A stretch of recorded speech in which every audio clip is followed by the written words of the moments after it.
Olá, pessoas, novamente, né? Nossa última aula de biologia aí do período correspondente a de 1º a 28 de abril, né? Vamos aqui agora para a correção das atividades de biologia da terceira série. Atividades que vocês realizaram dia 28 de abril, né? Essas atividades correspondem aí ao sistema excretor. Bora, bora! Bom, primeira coisinha, nossa primeira pergunta aqui. Cite os órgãos que compõem o sistema excretor, né? Vamos ver uma imagem aqui para ilustrar melhor a situação e facilitar a nossa vida, ok? O sistema excretor, ele é formado pelos seguintes órgãos. Rins, nós temos um par de rins, um par de ureteres, uma bexiga urinária e a uretra. Esses são os órgãos que compõem o nosso sistema excretor, tá? Ah, professora, mas o que é excretar? Excretar, galera, seria eliminar substâncias não úteis, né, para o nosso organismo, como toxinas, por exemplo, né? Mas o principal produto da excreção são as chamadas excretas nitrogenadas. Nós vamos falar sobre isso agora. Olha só, quais são as excretas nitrogenadas eliminadas pelos animais? E de onde vêm essas excretas? Primeira coisa, as excretas nitrogenadas, elas são provenientes principalmente da degradação de proteínas e de ácidos nucleicos. As proteínas, quando quebradas durante a digestão, dão origem aos aminoácidos. Os ácidos nucleicos, o DNA e o RNA, quando degradados durante a digestão, dão origem, dentre outras substâncias, a bases nitrogenadas. Então, ó, excretas nitrogenadas, eliminação de substâncias nitrogenadas, são provenientes da degradação de proteínas e de ácidos nucleicos. Então, as proteínas se degradam em aminoácidos, os ácidos nucleicos se degradam em bases nitrogenadas. Tem aqui a liberação e remoção de grupos amina, tá? Aí, os diferentes grupos de animais eliminam diferentes tipos de excretas nitrogenadas. São 3: amônia, ureia e ácido úrico. Então, ó, a maioria dos animais aquáticos eliminam o quê? Excretam amônia. Por isso são chamados de animais amoniotélicos, tá? Mamíferos, nosso caso. Muitos anfíbios, tubarões e alguns peixes ósseos excretam ureia, por isso são chamados de animais ureotélicos. Aves, insetos, muitos répteis, gastrópodes terrestres, para quem não se lembra de gastrópodes terrestres, lesmas, caramujos, caracóis, excretam ácido úrico, tá? São chamados de animais uricotélicos. Vamos lá. Então, a pergunta inicial, né, a primeira pergunta seria: quais são os órgãos que compõem o sistema excretor? Rins, ureteres, bexiga urinária e uretra. Sistema excretor, qual é a função? Eliminação de excretas, dentre elas as excretas nitrogenadas, que é aqui o que vem na próxima pergunta. Quais são as funções do sistema excretor? Como eu disse, o sistema excretor elimina certas substâncias indesejadas ao nosso organismo, como as excretas nitrogenadas amônia, ureia e ácido úrico, tá? Também retém substâncias que ainda possam ser aproveitadas, como a água e os sais minerais. O sistema excretor também é responsável pela osmorregulação, a regulação osmótica, a regulação de tanta quantidade de água quanto sais minerais no nosso organismo, né? Então, responsável pela osmorregulação, o que promove aqui a manutenção da concentração salina no sangue e em outros fluidos corporais. Então, o sistema excretor, assim como os demais sistemas, ele é de extrema importância, né? Por isso do seu bom funcionamento. Continuando. O que são néfrons? Qual sua função? Galera, um néfron consiste numa unidade dos rins. Os rins são formados por milhões de néfrons, tá? Então, um rim é formado por milhões de néfrons. Então, um néfron, tá aqui a estrutura de um néfron, nós temos aqui um rim. Quando se amplia o rim, se obtém aqui um néfron. O néfron ele é formado por algumas estruturas específicas, tá bom? Nós vamos só comentar aqui o nome de cada uma delas, falar um pouco, cada uma delas, né? Falar um pouquinho sobre cada uma de suas funções aqui nos próximos slides. Mas por enquanto, o que são néfrons e qual a sua função, né? Néfron, unidade básica dos rins, estrutura que forma os rins. Qual a função de um néfron? Formação da urina, tá? Então, a gente pode falar o seguinte, que néfrons são as unidades responsáveis aí pela formação da urina. Eles estão localizados no córtex renal, né? O néfron, ele é uma estrutura tubular que ele possui, em uma das extremidades, uma expansão em forma de taça, tá bom? Quem é essa expansão em forma de taça? Seria isso aqui. Essa expansão em forma de taça, a cápsula renal, antigamente chamada de cápsula de Bowman, né? Tá aqui a cápsula renal. No interior da cápsula renal, nós encontramos o glomérulo renal ou glomérulo capilar. Antigamente era chamado de glomérulo de Malpighi. Ele consiste em uma espécie de um novelo de capilares, né, que estão em associação íntima com a parede interna da cápsula renal, ligada aí a uma arteríola proveniente da artéria renal, beleza? Então, um néfron é a unidade básica do rim. Ele é formado por uma cápsula glomerular, por glomérulos e por vários tubos ou túbulos, como túbulo proximal, contorcido, túbulo distal, contorcido, alça de Henle, túbulo coletor. Então, vamos para a resposta mais simplificada. O que é um néfron? Unidade morfológica e funcional do rim. Qual é a função? Formação da urina, filtrando aí os elementos do plasma sanguíneo e posteriormente eliminando a urina. Questão 4. Quais são as etapas da formação da urina? Explique resumidamente cada uma delas. Eu enviei o texto base para vocês, enviei link de videoaulas, né, e vocês viram lá que a urina, ela se forma a partir de 3 etapas básicas, né? Essas etapas, elas consistem na filtração, reabsorção e eliminação.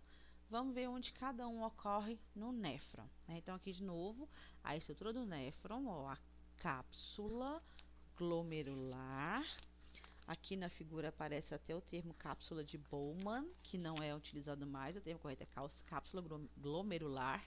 No interior da cápsula glomerular, nós temos os glomérulos, que são a rede de capilares, tá? Então, no interior da cápsula glomerular, ocorre aqui a filtração, beleza? A filtração aqui do sangue, porque o sangue é filtrado para retirar aí as substâncias indesejadas, tá?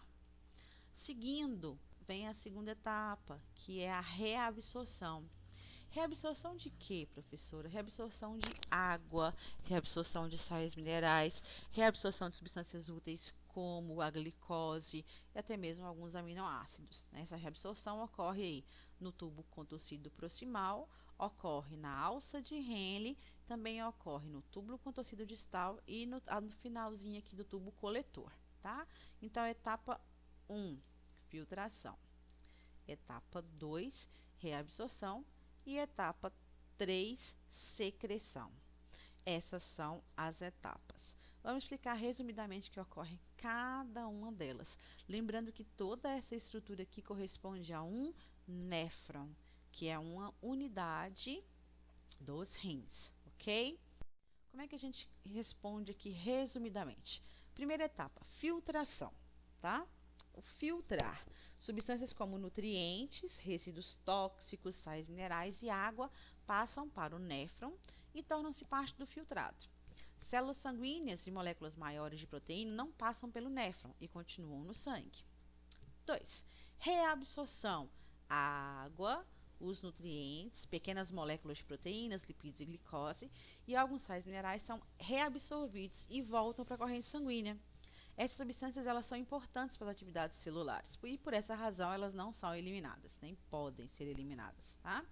Por último aqui a secreção seria a eliminação de certas substâncias do plasma sanguíneo, substâncias essas que não foram filtradas inicialmente, como é o caso aí das excretas nitrogenadas, como é o caso do ácido úrico, da ureia ou da amônia, tá? No nosso caso aqui, ó, na secreção, pode ocorrer aqui liberação de ácido úrico, sais minerais e medicamentos, tá?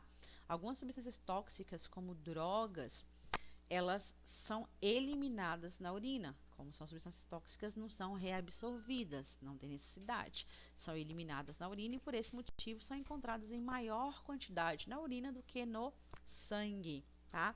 Eu acho que todo mundo já ouviu falar dos exames antidoping, né? Exames antidoping são feitos aí utilizando a amostra de urina, tá bom? Então, continuando. Qual o papel do hormônio ADH no funcionamento dos rins? Para quem não se lembra, o hormônio ADH, o hormônio antidiurético, contra a diurese, evita a diurese. O que é diurese? Eliminação de água. Quem é que produz o ADH mesmo? A excreção rins suprarrenal. Nananina não. Vamos lembrar que o antidiurético, o ADH, ele é produzido pela hipófise, tá? E qual é o papel desse hormônio no funcionamento dos rins? Por que ele é antidiurético? Por que ele impede a diurese?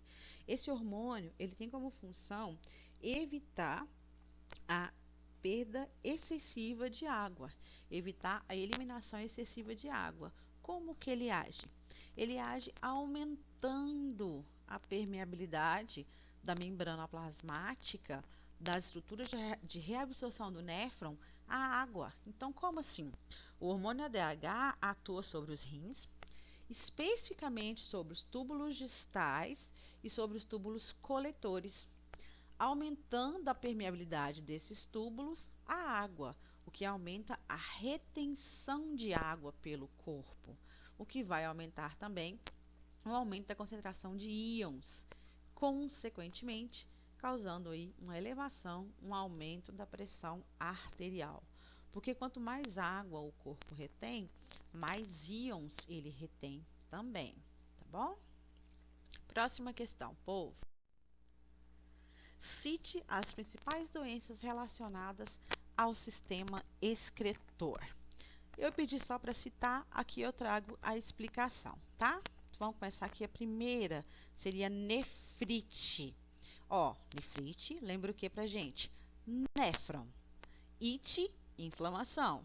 Então, é um processo inflamatório que acontece nos néfrons, mais especificamente nos glomérulos. Eu estou engasgando nessa palavra toda hora.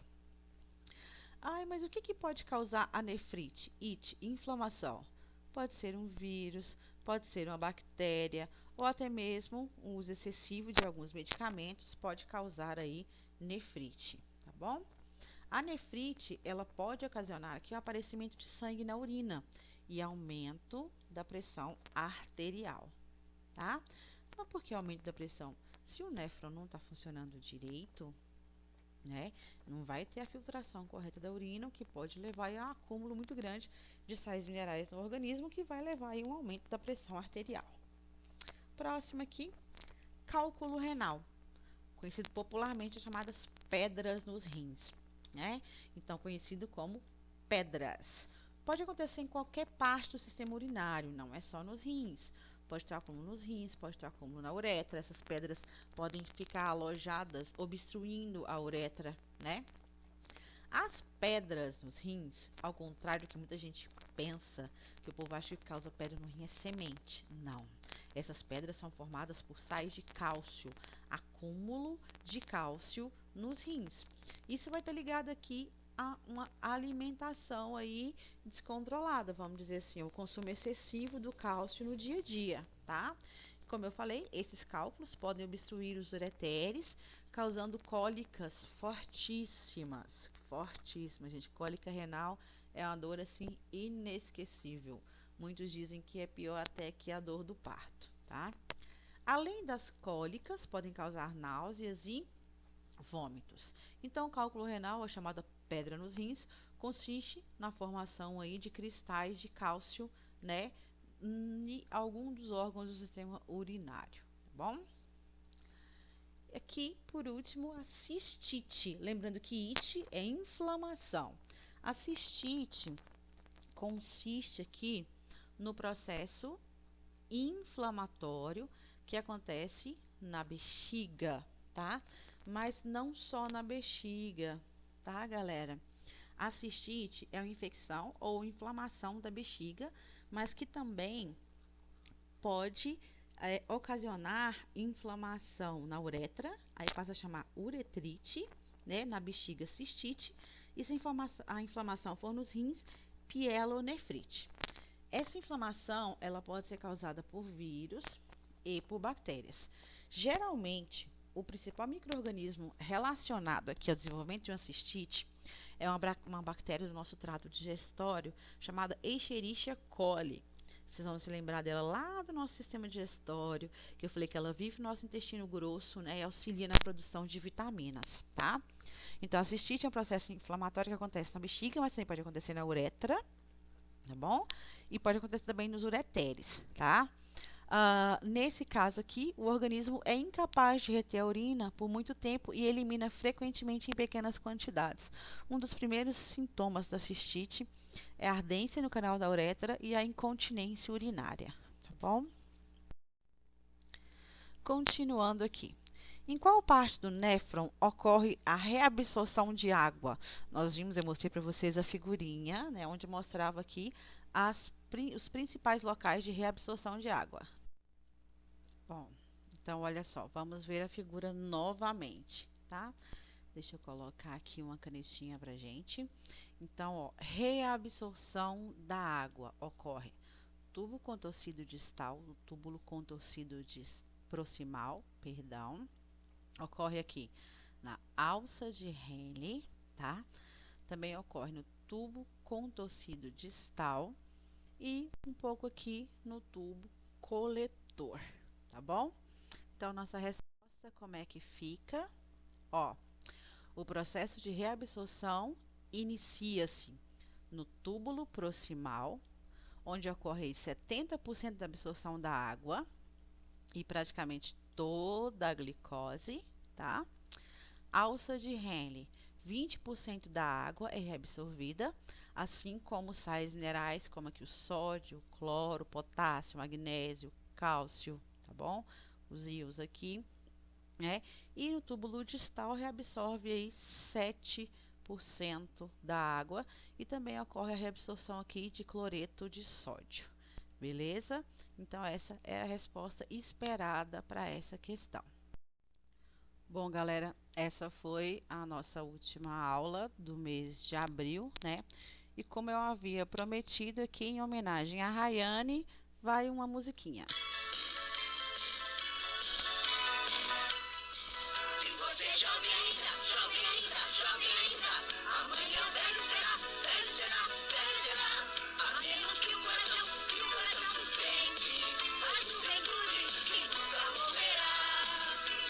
Jovens de 80 e tantos anos e também velhos de apenas 26. Porque velhice não significa nada e a juventude volta sempre outra vez. Se você é jovem ainda, jovem ainda, jovem ainda, amanhã velho será, velho será, velho será. A menos que o coração sustente a juventude que nunca morrerá. E você é tão jovem quanto sente. Pode apostar, é jovem pra valer. E velho é quem perde a pureza. E também é quem deixa de aprender. Se você é jovem ainda,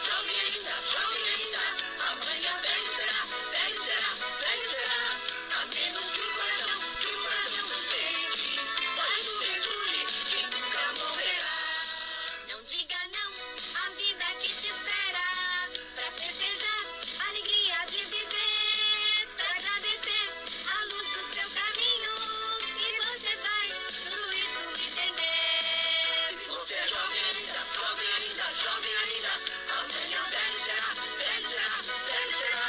A menos que o coração sustente a juventude que nunca morrerá. Se você não...